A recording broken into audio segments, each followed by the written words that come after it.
This is a video in clinical medicine from the New England Journal of Medicine.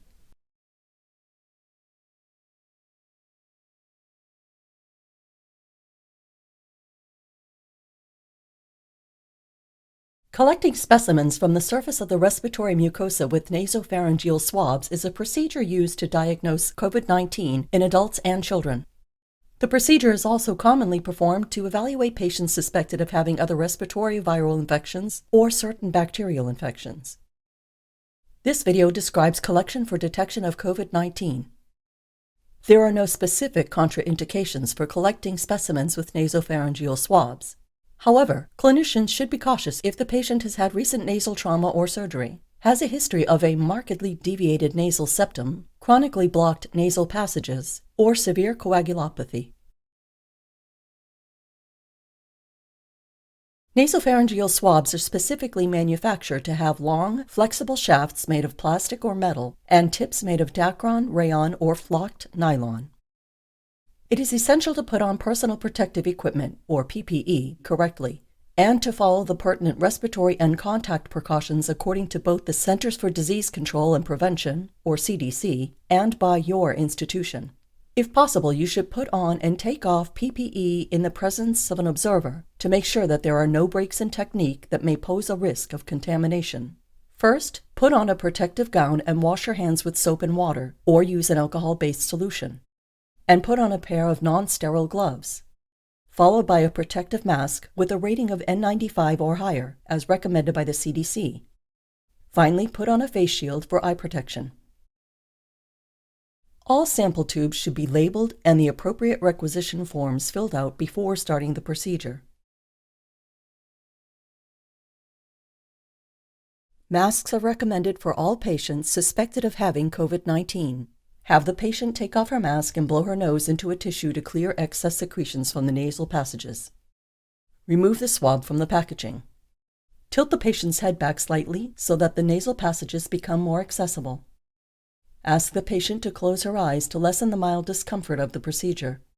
Gently insert the swab along the nasal septum, just above the floor of the nasal passage, to the nasopharynx until resistance is felt.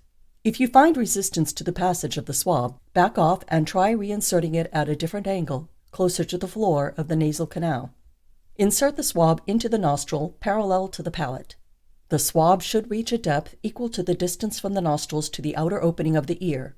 The CDC recommends leaving the swab in place for several seconds to absorb secretions, and then slowly removing the swab while rotating it. Your institution may also recommend rotating the swab in place several times before removing it. Ask the patient to reapply her mask.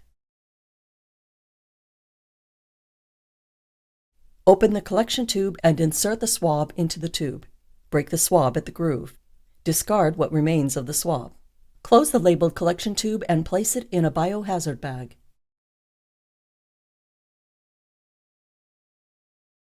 The sample may also be returned to its original packaging for transport, depending on institutional practices.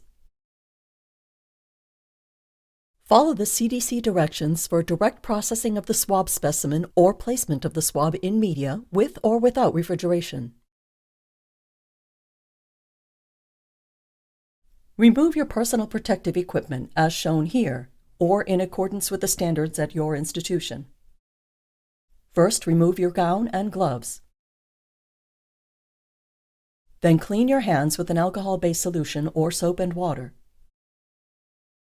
Put on a new pair of gloves and then remove your face shield and dispose of it, or clean and store it in accordance with the guidelines at your institution. Remove your gloves. Rewash your hands and put on another pair of gloves. Then remove your mask and follow your institutional guidelines for disposal or reuse. Finally, remove the last pair of gloves and wash your hands.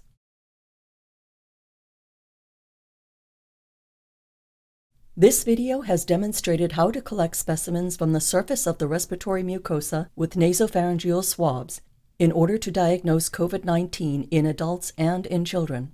As shown, it is important to use approved PPE and the appropriate technique to minimize the possibility of spreading the virus.